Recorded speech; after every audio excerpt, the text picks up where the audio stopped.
Nesse vídeo eu vou comentar sobre o trabalho daqueles que assumiram a direção da obra presbiteriana em nosso país após o falecimento de Simonton e JMC, e também alguns nomes que integram a primeira geração de pastores brasileiros, chamada primeira geração nacional.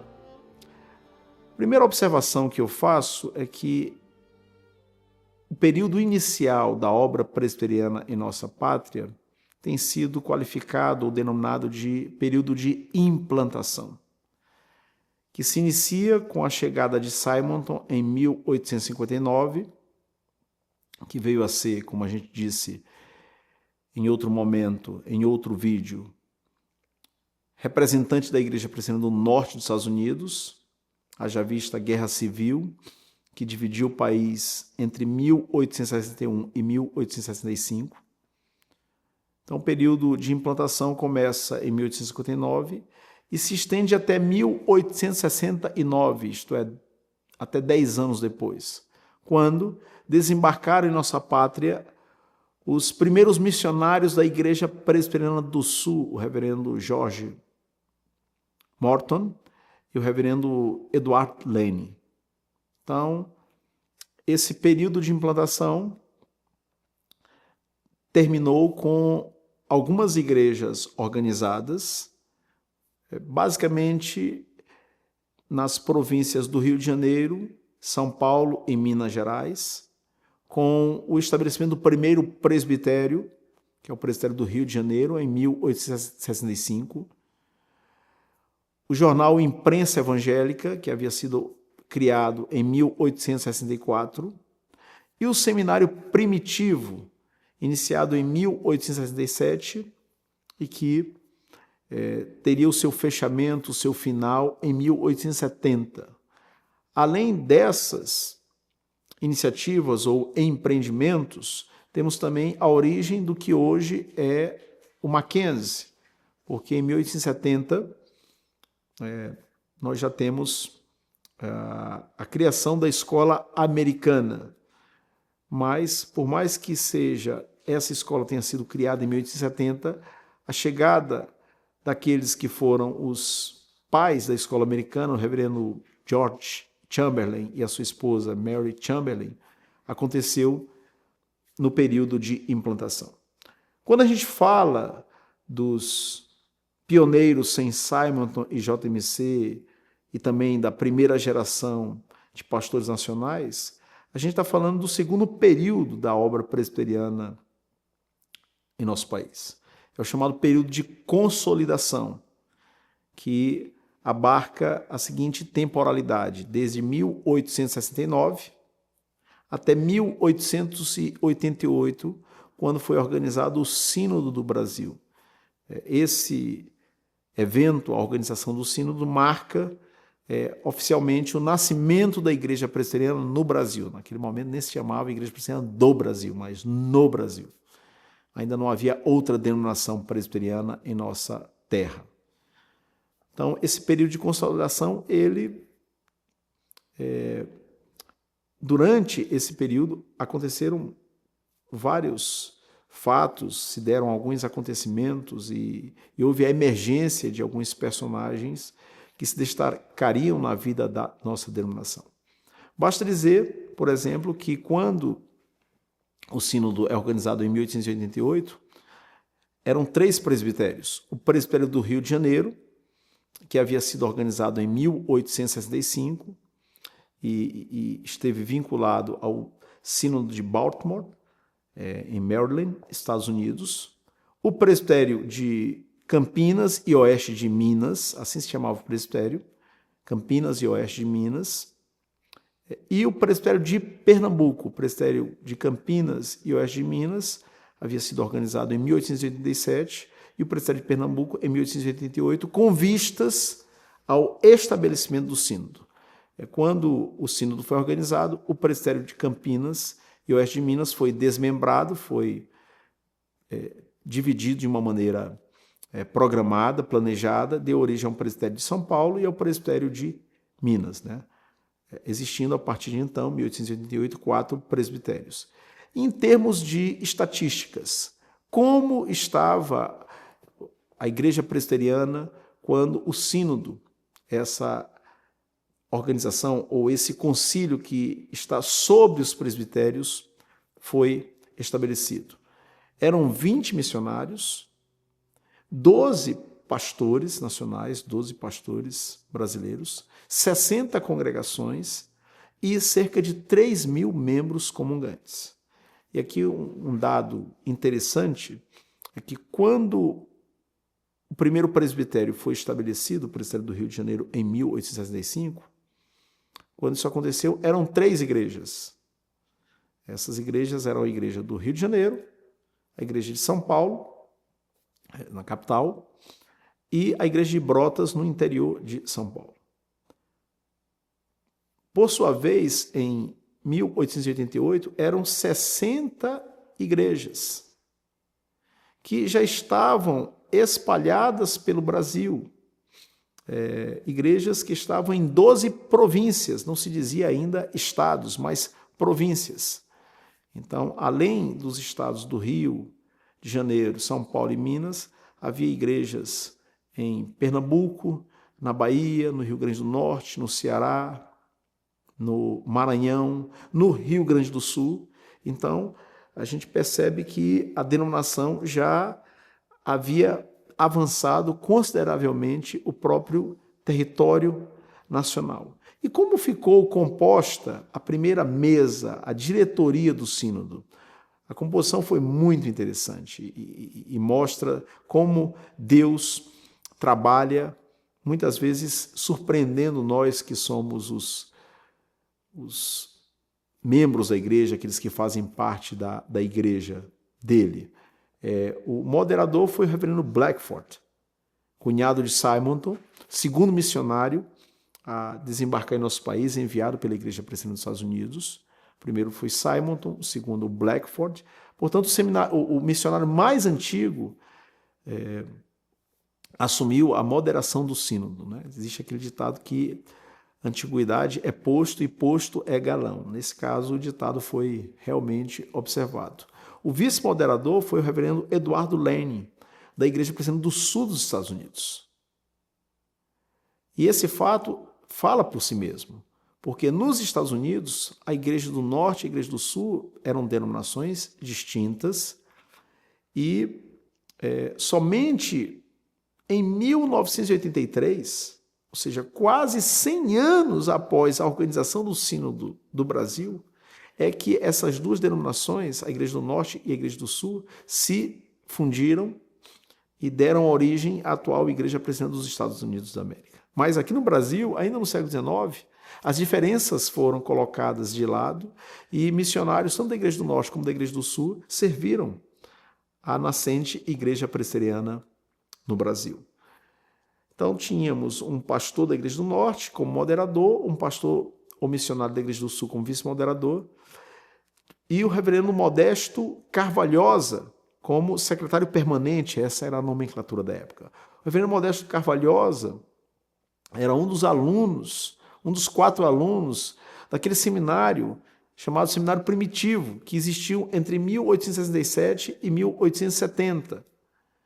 Como membros também da própria diretoria do Sínodo, tivemos o reverendo Eduardo Carlos Pereira, pastor da Igreja Presbiteriana de São Paulo, um homem de uma mente brilhante, um homem muito culto, uma personalidade muito viva, um homem de convicções próprias e que foi, né, uma das principais lideranças da Igreja Presbiteriana naquele período, no final do século XIX. E o reverendo João Batista de Lima, que era pastor na Paraíba. Então, também houve esse interessante aspecto de representatividade geográfica, porque o Blackford era da Igreja do Norte dos Estados Unidos, nessa altura já servindo na Bahia. O reverendo Lane era da Igreja do Sul dos Estados Unidos, servindo na província de São Paulo. Eduardo Carlos Pereira servindo como pastor da Igreja de São Paulo, capital. o reverendo Carvalhosa, como antigo missionário, antigo aluno do Seminário Primitivo, e o reverendo João Batista de Lima, que era pastor na Paraíba. Então, houve também uma boa representatividade das regiões do país. A gente também deve mencionar, falando desse período de consolidação, de algo que o tempo cristalizou. A que eu me refiro? A gente percebe que não houve nenhum presbítero regente eleito para a primeira diretoria do sínodo. Ao longo das décadas, infelizmente, essa tem sido a tendência. Poucos são os presbíteros regentes que têm ocupado postos de presidência ou de moderatura nos concílios da nossa denominação. Em termos de Supremo Concílio, apenas em uma ocasião houve um presbítero regente, o presbítero Paulo Breda, que foi presidente da nossa igreja de 1978 a 1986. Mas a gente percebe que essa tônica, que essa tendência, ela também se repete nos sínodos Brasil afora e nos presbitérios. Raramente nós temos moderadores ou presidentes que são presbíteros regentes. Normalmente são pastores ou presbíteros docentes, o que, em certa medida, pode ser a comprovação ou a constatação do elemento clerical na nossa forma de ser. Ou seja, em termos teológicos, nós reconhecemos que só existem dois ofícios, o ofício de presbítero e o ofício de diácono. Portanto, não há distinção do ponto de vista bíblico entre presbítero docente e presbítero regente. Essa é uma distinção técnica, é uma distinção funcional, é uma distinção que tem os seus benefícios, contudo não tem sustentação bíblica. O que nós temos na Bíblia é que aqueles presbíteros que se afadigam no estudo da palavra são dignos de maior honra, de maior reconhecimento. Mas todos os presbíteros na Bíblia são pastores. Inclusive, essa é a tese do John Sitteman no livro O Coração de Pastor, publicado pela nossa editora. Do ponto de vista constitucional, diz a nossa lei que nos concílios, seja no âmbito local, conselho de igreja, seja no âmbito de presbitério, de sínodo ou Supremo Concílio, a nossa lei diz que os presbíteros regentes e os docentes têm a mesma autoridade. Contudo, na prática, a coisa não é bem assim. Na grande maioria das vezes, o que nós temos são pastores sendo escolhidos, sendo eleitos para ocupar os postos de presidência. Eu entendo que, com 150 anos de história que a nossa igreja tem, eu entendo e defendo que é oportuna essa reflexão. Onde nós temos falhado, o que tem acontecido no ensino da nossa teologia, como tem se dado a nossa prática eclesiástica, que explique o porquê essa situação tem se perpetuado, porque a gente encontra poucos presbíteros regentes à frente dos concílios. Não estamos nós, pastores, falhando em alguma medida nisso? É uma reflexão que eu levanto, um ponto que eu levanto para reflexão, não tenho respostas conclusivas, mas a história demonstra que há quase sempre a nomeação de pastores para esses postos. Eu creio que é a hora de nós fazermos essa reflexão e valorizarmos mais os nossos regentes. Um outro aspecto também que deve ser mencionado, que diz respeito ao período de consolidação e ao sínodo, é que ali em 1888, uma das decisões do sínodo foi a criação de um seminário.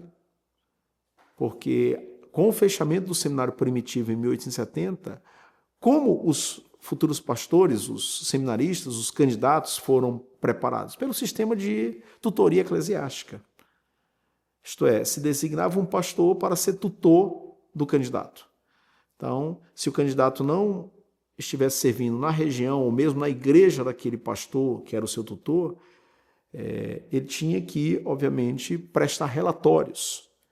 E era justamente o relatório desse tutor, o documento que ensejava a discussão no presbitério, a fim de decidir se o candidato estava ou não pronto para ser ordenado.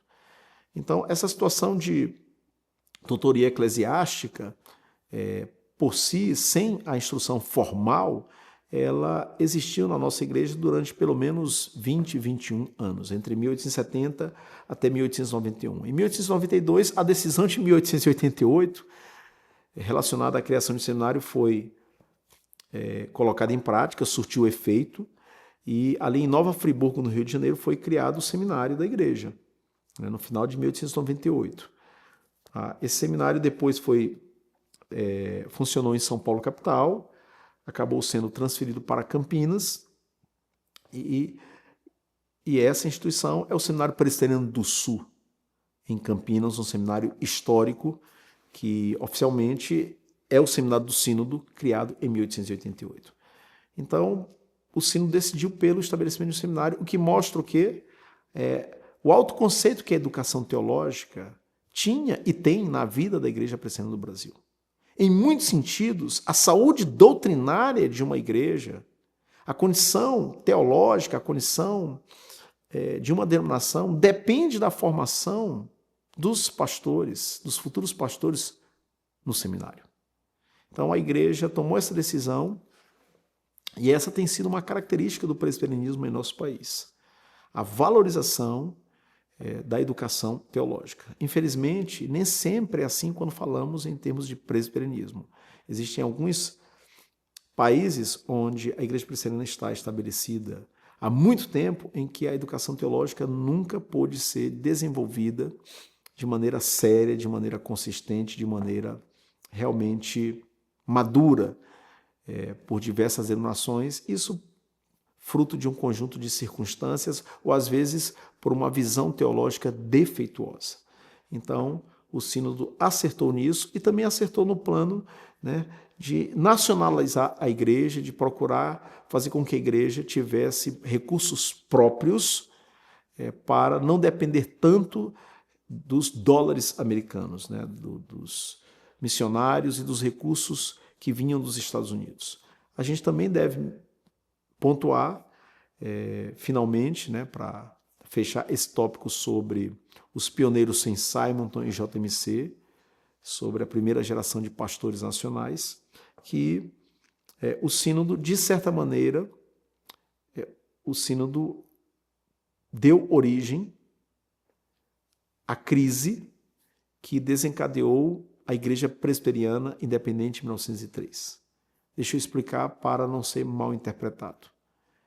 Algumas decisões do Sínodo, como, por exemplo, aquela que teve a ver com a educação teológica, geraram divergências entre os delegados.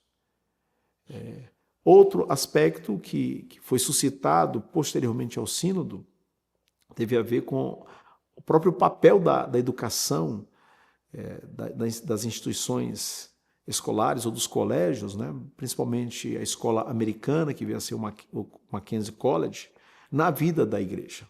Esse também foi um outro ponto que suscitou debates e que colocaria em lados opostos o reverendo Eduardo Carlos Pereira, pastor da igreja de São Paulo, e o senhor Horace Lane, que foi o primeiro diretor da escola americana, que, por sinal, era ovelha por um tempo do reverendo Eduardo Carlos Pereira. Então, essas decisões, basicamente sobre o local do seminário e a influência, como se daria na prática o poder, a influência dos missionários no sínodo, elas ensejaram debates, divergências, de alguma maneira contribuíram para a crise que se instalou na igreja no final do século XIX, começo do século XX, e que culminou com a plataforma eduardista, com esse movimento nacionalista que deu origem à igreja cujo nome é muito significativo, Igreja Presbiteriana Independente. Mas isso é assunto para um outro vídeo. Que Deus nos dê sabedoria a fim de que aprendamos com as decisões tomadas pela nossa igreja no passado, com os acertos e também com os desacertos.